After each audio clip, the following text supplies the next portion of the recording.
January 20th, 2008, Yuanlin, Taiwan. A 37-year-old woman and her 4-year-old daughter rush past the security guard of the Yuanlin Finance building, saying that they are there to visit a friend.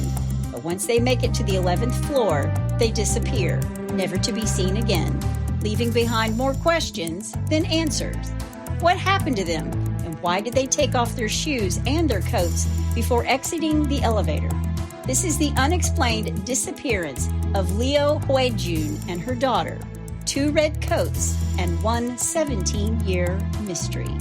Hey, y'all, I'm Chris Calvert. And I'm her husband, Rob Hodor. Welcome to Hitch to Homicide. For better or worse. Death do us part.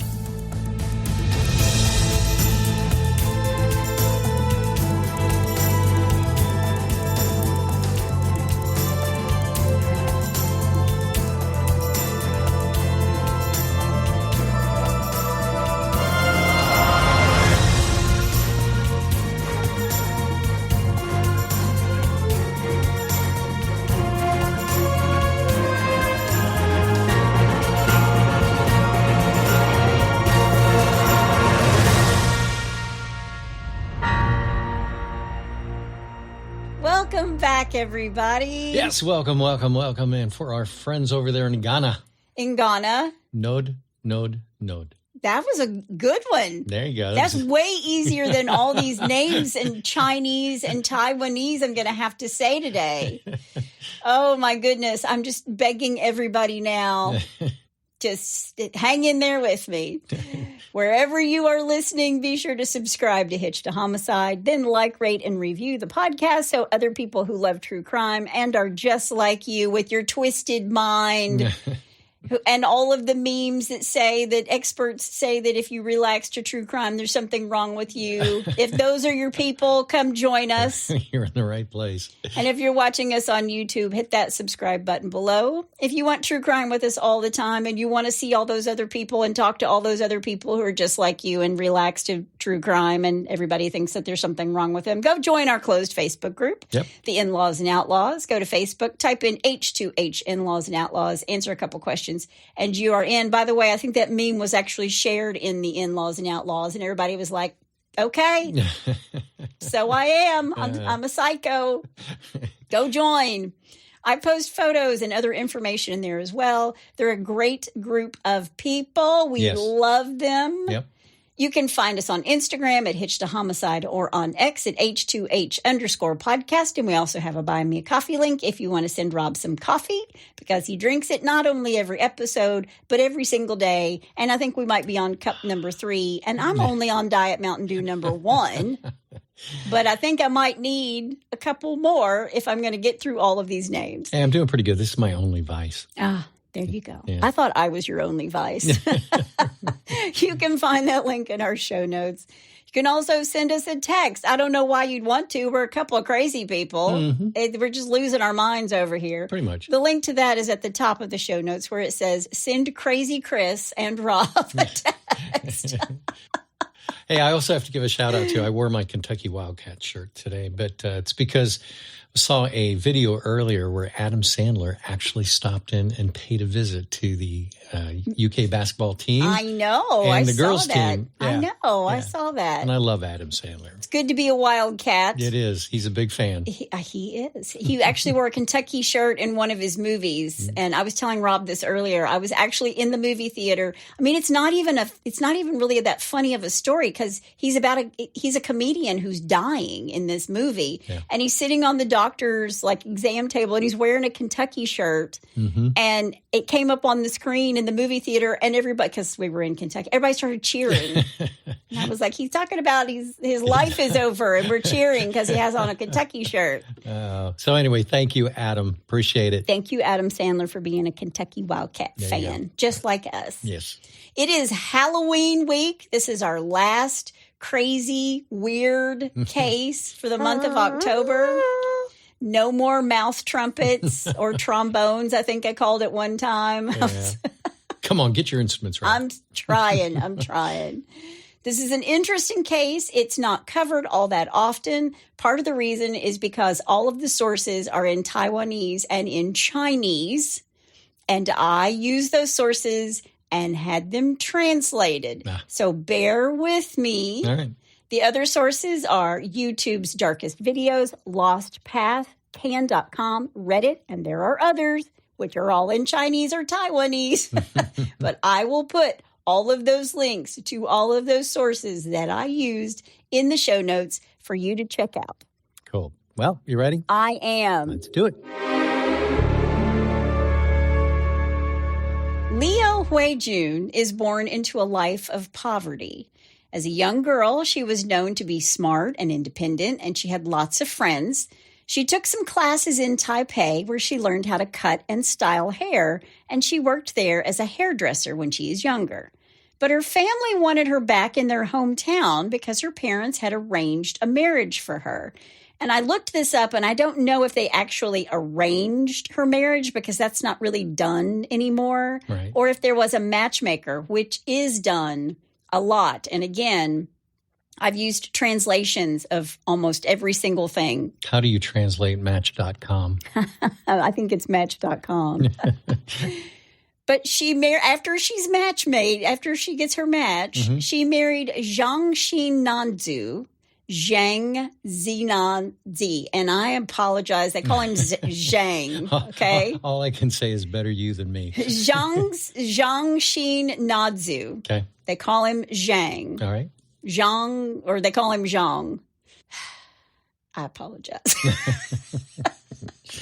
I'm going to move on from this, y'all. I promise. I'm going to keep going. Keep going.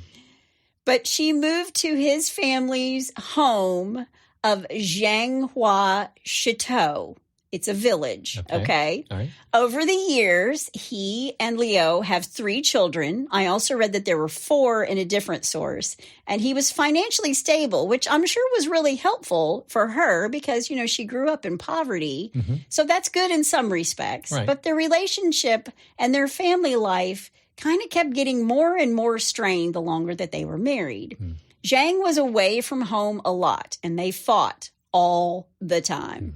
And he also seemed to have an unhealthy relationship with alcohol, which is my very nice way of saying he was a mean drunk. Yeah.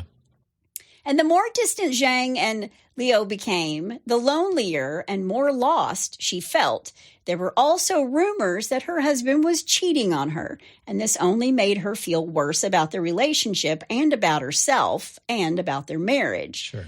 There were allegations of abuse on Zhang's part, and to her close friends and family, Liu seemed miserable. She no longer trusted her husband, but leaving your spouse was just not done in their small traditional town. If you separated, it was considered shameful, although in some sources it does say that these two were separated. In others, it says that she stuck it out and prayed that things would change. And when she did threaten to leave him, he promised her that things would get better. So just know this, everybody. Doesn't matter where you're living, what language you're speaking. If you're in an abusive relationship and the other person says, I promise, I'm going to do better. I'll never do this again. It's universally used, okay? Yep. But she wants to believe that this is the case, and she stays with him, and they're going to work on this marriage, or maybe she's just trying to give it one last-ditch effort. But not long after this, they have a baby, a little girl. And as the next couple of years passed by, things did not get better. They got worse. Liu was unhappy. She felt abandoned by her husband, and she was basically alone most of the time. In late December 2007 and into January of 2008, the people around Liu could see that she was under a lot of stress, and she seemed very tired, which was the translation. And I think perhaps she was depressed and weary. On the night of January 19th, 2008, things between Liu and Zhang seemed to get worse. These two are fighting again, and apparently this was a big one. The next day, January 20th, at around 3 p.m. that afternoon, Liu gathered her children, got on a scooter, and left home. And first, she went to her parents' home, which was only a few minutes away, but she didn't stay very long. She left her older children with her mom and dad and took with her the youngest daughter. Liu and her 4-year-old little girl are both wearing red jackets. It's January. It's cold outside. Around 8 p.m., Liu and her daughter arrive at the Yuanlin Finance and Economics building. It's a 16-floor building with both residential homes inside as well as businesses with a Buddhist temple on the top floor. And when I was reading this, I was like, can you imagine the real estate agent being like, it's residential, it's business, and there's a Buddhist temple on the top floor. Oh, I'll take it then. Yeah. This building is about 7 kilometers or about 4.5 miles from her hometown of Chateau. Now, to this day, no one seems to know why she had shown up there. She didn't have any relatives or acquaintances in that city, and her friends say that she didn't have any friends there either. So the idea is that she's in the city where she doesn't really know anyone, and she's showing up at this random building. So it's very odd. But perhaps she did know someone there, but never really divulged that information to anyone at all. Just before 9 p.m. that night, Liu and her daughter enter the building. She's walking very fast with her little girl in tow. And the translation was that she was looking around like she's waiting for someone to jump out. So she's very jittery. She's nervous. And this is according to the 2 people who are actually in the lobby. It's a teenage girl standing at the entrance of the building, and she sees Liu come in with this little girl, and she's acting strange and skittish. Right. Now, it's late enough that a security guard is no longer on duty, but there was a building administrator in the lobby of the building. This is the second person who sees her. And he watches her walk in with her little girl, and she hurries past him. And again, it's just a little bit before 9 p.m. And the reason that's important is because after 9, the elevators in that building require that you use a key card in order for the elevator to work properly. So like if you've ever been to Vegas or you've ever been to a really fancy hotel, and sometimes it's even like a Holiday Inn now, you can't just get on the elevator. You have to be able to scan your key card, and that'll take you up to the floor. Yep. So I guess because there are businesses and residences in this building, it makes sense that for business, you wouldn't want your clients to need a key card. So at 9 p.m., that's when this starts to happen. Sure. This building administrator asks her where she's going, and he tries to stop her, but she rushes past him, saying that she's, quote, there to meet a friend, end quote. And she and her daughter climb aboard the elevator, and the door closes. So she's managed to get to the elevator and hit a button to go up before 9 p.m., and she's sort of bum-rushed this guy down in the lobby. Now, inside the elevator, she seems even more stressed. She presses the button for the 11th floor. Now, lots of reports say that this is the top floor of the building, but it is not. There are 16 floors to this building. Okay. And the top floor, again, is a Buddhist temple. Right. But according to the building administrator, he felt a bad omen in the air after seeing her and her daughter rush into the elevator, and he only grew more concerned as the hours passed, and she did not come back down the elevator after seeing her friend. Now, could the elevators come down from other floors without the card? Yes, you could come down without the card, but you couldn't get up there without the card. Understood. Right. Now, when morning came and she had yet to exit this building administrator is worried. Like, she came in, she was in a hurry. What was she doing? So out of curiosity, he turned to the building's CCTV footage to determine where these 2 had gone, and he sees something very unusual. Inside the elevator, the building's cameras catch Liu taking off her red coat, and then she removes her little girl's red coat, or dark pink, depending on what you see on the tape. And she takes off her shoes, and she removes the little girl's shoes as well. Now, Liu only has on a shirt, a vest, and pants, and her daughter is wearing a checkered sweater. And remember, it's January. Right. It's cold out. Yeah. And while she's removing her jacket and shoes, the CCTV shows her looking at the control panel of the elevator. I don't know if she's urging the elevator to go faster or what, sort of like a come on thing when you're like running late or in a hurry and you think that punching the elevator button over and over again is going to make anything go faster. It's sort of that thing. Right. When the elevator reaches the 11th floor, she picks up her daughter and the two of them get off. There are cameras on this floor, and the footage of the two of them shows Leo and her little girl entering a stairwell.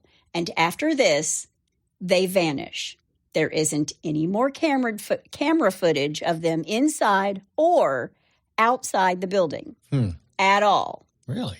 Now, you might be thinking she's taking the stairwell to the roof of the building to commit suicide. And I read a few articles about how people will leave their shoes behind so people know that they've taken their own life. Like if they go to a forest or they're going to jump from a bridge or something, they will leave their shoes behind to say, I was here.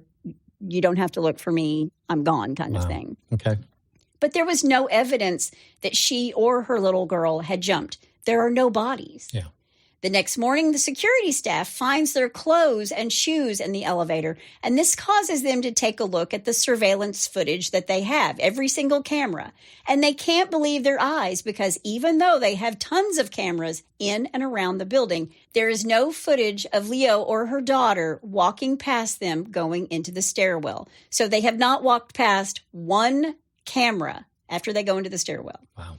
Now, the search for her and her daughter is on. Her husband comes forward and says that he can't find them. They're missing, and he goes to the police. He tells them at first he believed that she had just gone to see her parents, who lived only 3 minutes away. But when he went to see his mother-in-law, she says, no, she's not here. And they never came home. Then 8 days after Leo and her daughter disappear, the police find a scooter abandoned near the building. The keys are still in the ignition. It is Leo's scooter. So now her family knows she arrived at that building that night and then just disappeared. The authorities and the building maintenance, as well as the people who worked and lived there, scoured the building looking for any indication as to what may have happened. But there was no evidence of them, and no personal belongings were found. And the police are saying they'd never encountered such a strange case. What police do know is that Leo didn't have on her when she left her home. She didn't have her ID. She didn't have her bank cards. She didn't have her phone, even though some people believed that perhaps she might have had some cash on her. Right. Now, because these two have just disappeared into thin air, leaving behind these red coats and their shoes, the people who lived and worked in the building, who, by the way, were people with money and social status, did not like that something creepy had happened there. There were rumors. People became superstitious, and others even put their place on the market to be sold because they wanted out. Really? And here's why. Because it was a portal. Maybe.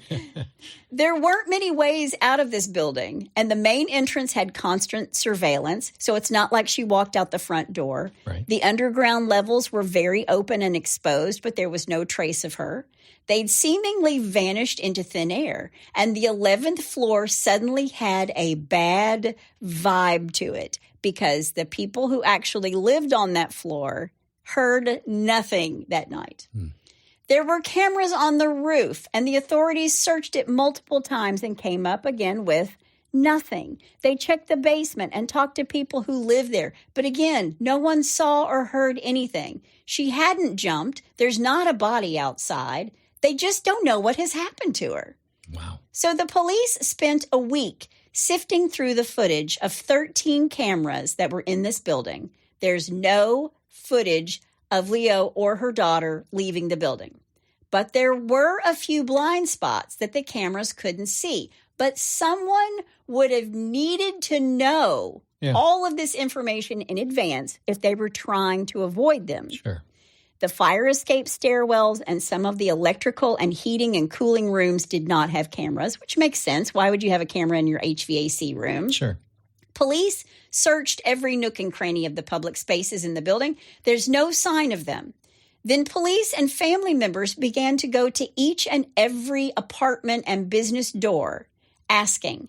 But without a search warrant, the police can only question who is inside. But none of them seemed to recognize Liu or her little girl when shown a photograph. So did they somehow slip out of the building unnoticed? And the police said that finding the scooter wasn't enough evidence to warrant their involvement. They're like, no body, no crime. Right. And if Liu and her daughter did leave the building undetected, no one seems to know their exact method. All the exits from the upper floors led to either the first floor or the 2 basement levels, which were all monitored. There was a billiard hall on the first basement level that was open that night, and there is a theory that Liu and her daughter took a stairway down from the 11th floor, and that connected directly to that level where there were no cameras at the stairwell exit.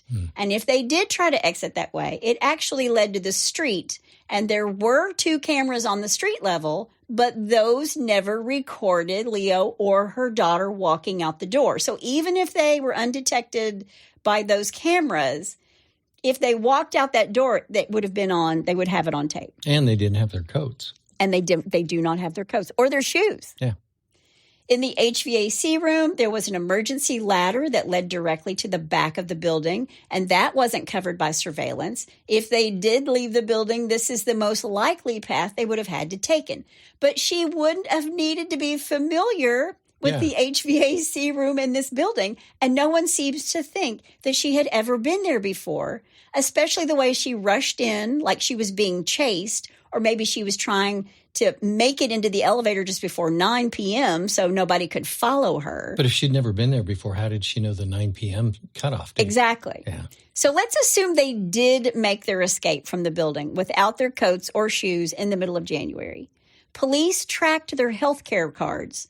Neither one of them were ever used. No money was ever taken from her bank account. They vanished without a trace. So now the theory has to be if they did make it out, they took on new identities. But they have facial recognition in this country, and Liu's little girl, who was 4 at the time, has never resurfaced in any student databanks.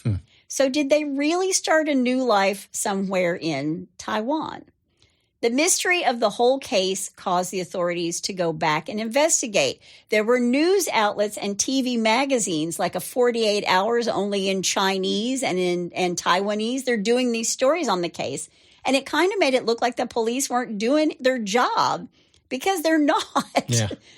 And then when Elisa Lam disappeared at the Cecil Hotel in downtown Los Angeles on February 19th, 2013, and her body was found in the rooftop water tank 19 days later. Yeah. I don't know if you remember this case. Oh, yeah.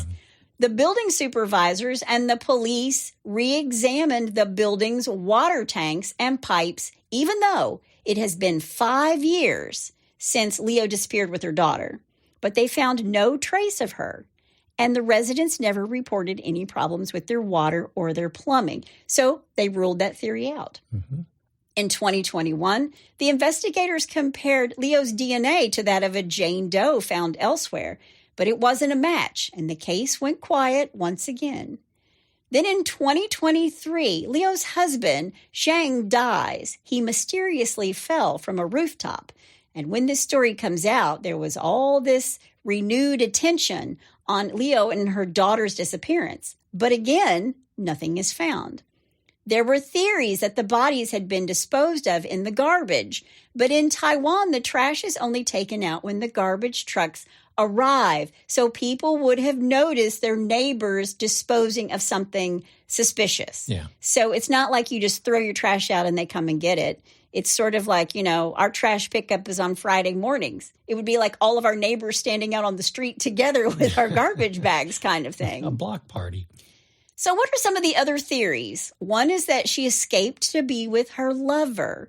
Her husband said she didn't know anyone in this building, but did she possibly have a secret relationship? And she left with only her youngest daughter because that baby was his. Ah.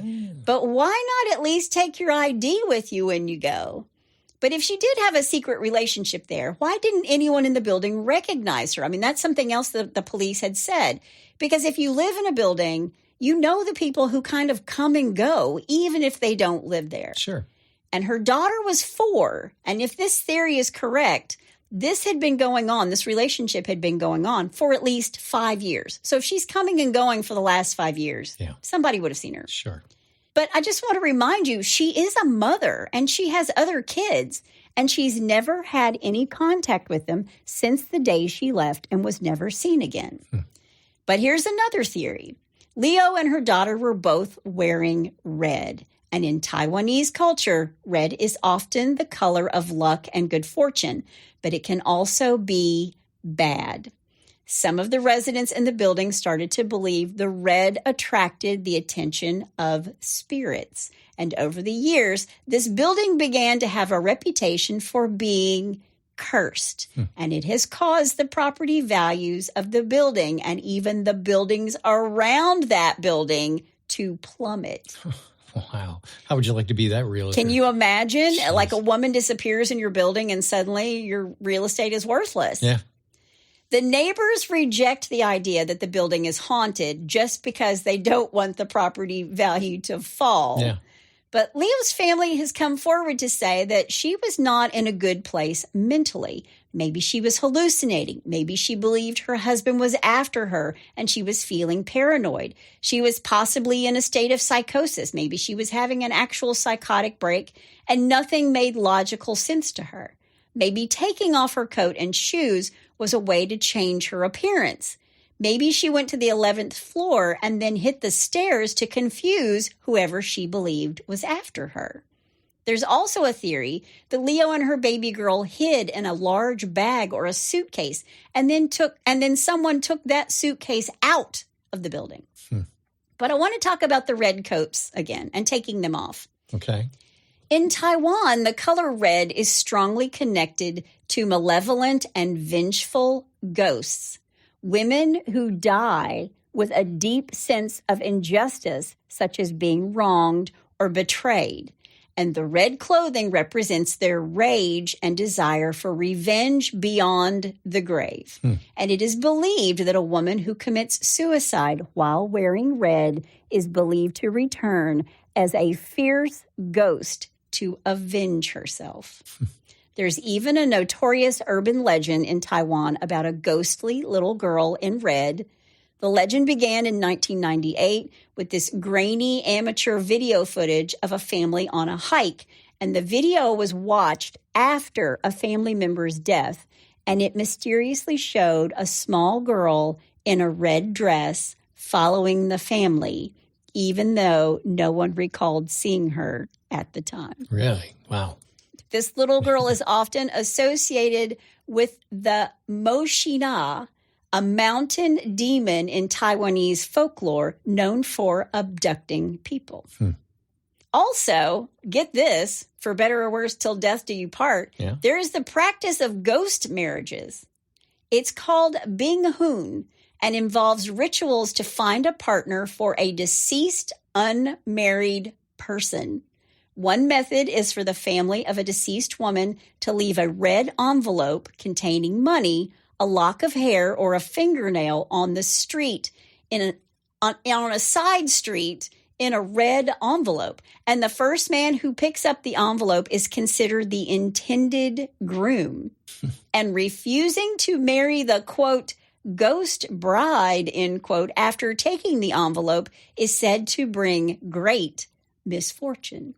Okay. And during the ghost month in Taiwan, people are especially cautious about the color red in specific contexts to avoid attracting spirits. And the ghost month is typically in August or September. It's the 7th month of the traditional Chinese lunar calendar.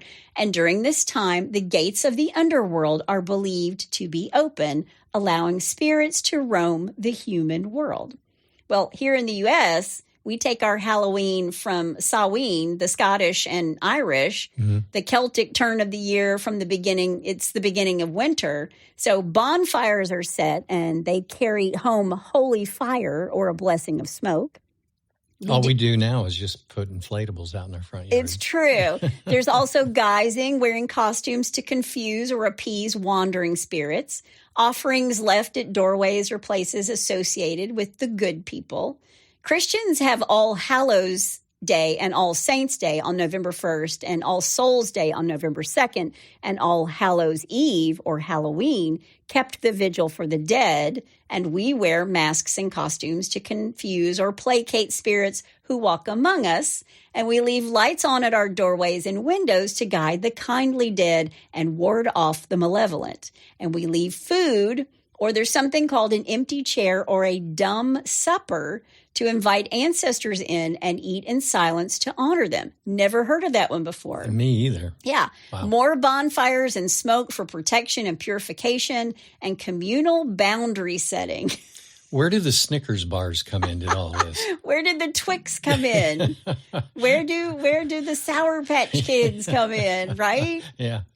But in Taiwan, even writing a living person's name in red ink is believed to shorten their life, as the color red is used when writing the names of the deceased. Wow. And some people avoid wearing red all the time. Wow. But they really avoid it during the ghost month because spirits are attracted to and may latch on to the color. So you can see why people may think that the red coat that she takes off and leaves in the elevator has something to do with the ghosts or evil spirits. Maybe she didn't want to go into the afterlife in red. Maybe she just took off a red coat in order to leave the building as somebody else in different clothes. Yeah. There are a lot of people who've studied this disappearance who say that they don't believe Leo would have gone into the building unless she had to. She was walking quickly. She wouldn't take no for an answer when they tried to stop her from going into the elevator. And according to one Reddit user who lived in Taiwan for several years, there are tunnels under the cities, lots of them. There are historical tunnels and bomb shelters. I read that there's like one bomb shelter that's like 100 years old. Wow. And there are modern transit tunnels and recreational pathways. But there are also self-dug tunnels that people don't speak of. And this person believes that Leo was running away and had to go through that building to get access to her tunnel to get away. But how would she know where to go? Well, if her contact person is on the 11th floor, her first job would be to get to that person's door. Right. And the police only went door to door and asked people if they had seen them. They didn't search anybody's apartment. Sure. And anybody they spoke to could have been her contact. Sure. And they were hiding her and her daughter until the time was right to get her to the next point. Gotcha. So it's possible that she and her contact had extensive knowledge regarding the building. Not her, but her contact. Right. Had extensive knowledge of the building and the security measures, including where the cameras were. And it's also possible she paid a lot of money to be smuggled out of Taiwan with her daughter. There are some reports that stated they found a suitcase full of women's clothing in the stairwell. And if that's true, who put it there? Was it put there to throw the detectives off? Also, the report of her disappearance and strange behavior wasn't made until the next morning, and that left plenty of time to enter the building and exit through any sort of secret passageway. Right. They may have even exited the building in plain sight. There are just so many different ways they could have disguised themselves to exit the building, especially if she was being helped by somebody else. But since there are no bodies, the government has declared them officially deceased. But unlike Elisa Lam, their bodies have never been found. Right. So perhaps she just wanted to get away from her abusive husband. Maybe she pre-planned it herself. And if I was writing this as a fictional story, she would wear that red coat and be back to throw her husband off the roof when he dies, right? Because he dies. Yeah. And regardless, the more the authorities think they know, the less they actually do figure out that they know. Right. And these videotapes are very famous. I will post all of them in the In-Laws and Outlaws, and you can watch her just beat on that number 11, trying to get to the 11th floor, and frantically take off her coat and her daughter's coat and off her shoes, and they leave them in a pile in the elevator. It is very creepy. Wow. But that is the story of the disappearance of Liu Huijun and her daughter. And that's all I have to say about that.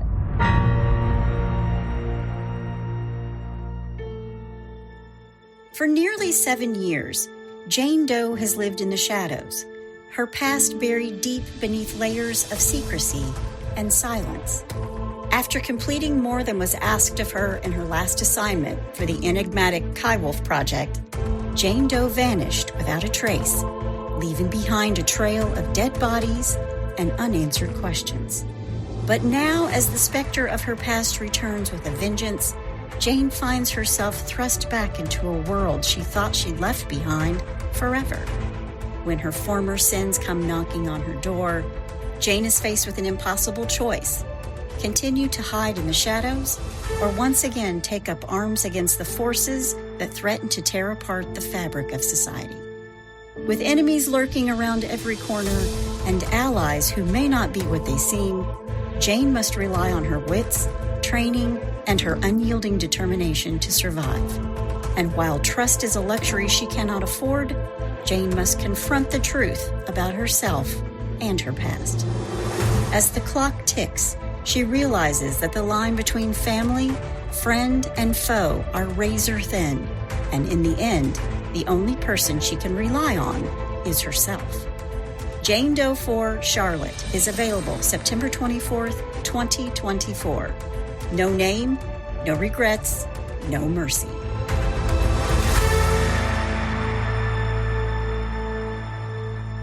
Okay, well, here's my take on this. Okay.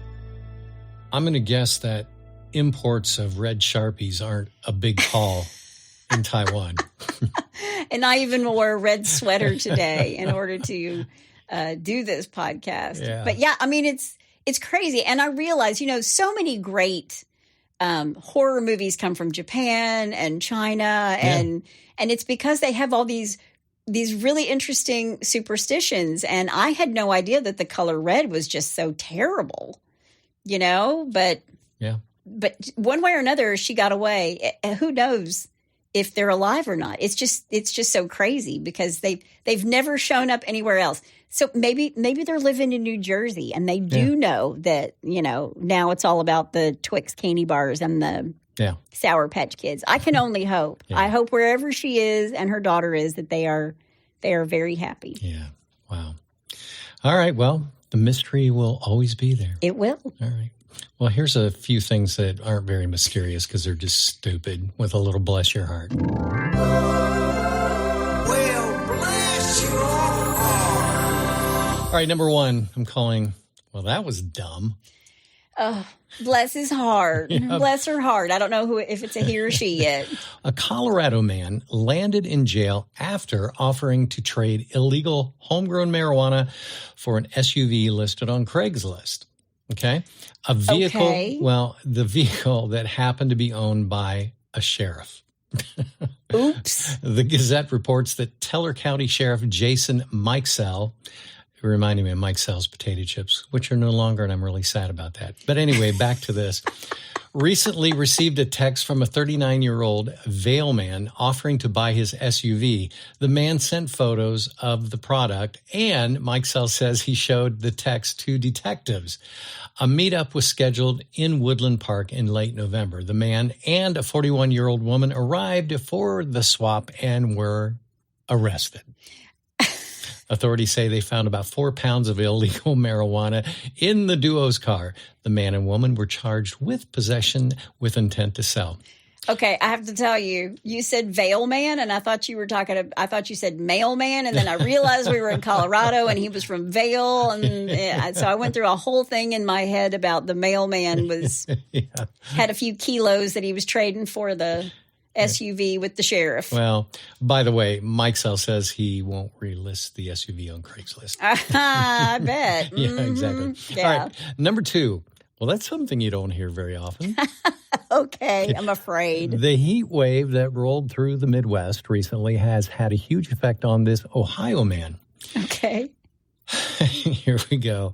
He was arrested trying to avoid having sex with his girlfriend. Wait, what? Kristen Collins locked himself inside of his girlfriend's car and refused to get out. Because he didn't want to have sex with his girlfriend? That's what he says. Police were called, and when they questioned him, he said that he wanted to stay in the car because his girlfriend always wanted to have sex and it was too hot. He was eventually removed from the vehicle and arrested for a threat he had made earlier in the evening. Wait a minute. So I thought that men were just like, yeah, let's go. Yeah. And he's like, I'm locking myself in a hot car, by the way, because it's too hot to have sex. Whatever. I'm not buying it. There's something else going on. Well, once again, let's go back to the original title. Well, that's something you don't hear very often. All right. Number 3, and finally. Finally. That's not a knife. Oh, my gosh. Not again. This is a short one. A guy with a knife tried to rob a cashier in Alabama on Saturday, but the cashier pulled out a machete and remotely locked the front doors. Then after the guy broke the doors down, the cashier ran outside and used the machete to smash up his car. Oh. And the whole thing was caught on security cameras.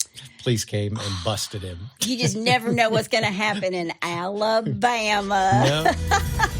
No. And down there they say, that's not a knife. That's not a knife. It's not. It's not a knife. It's not. There you go. There's your idiots. Well, if you have a bless your heart or you know somebody's heart who needs blessing, all you have to do is go to hitchtohomicide.com. And when you get there, you can find a pull-down menu. Yep. And while you're there, you can also suggest a case or tell us about your brush with true crime. It's Halloween week. Yep. Everybody stay safe out there. Yep. Get some good candy. Hope you get some good candy, have some good trick-or-treaters. Yep. That's my amazing husband out there. And that's my beautiful bride in the booth. Join us next time on Hitch to Homicide. Bye, y'all.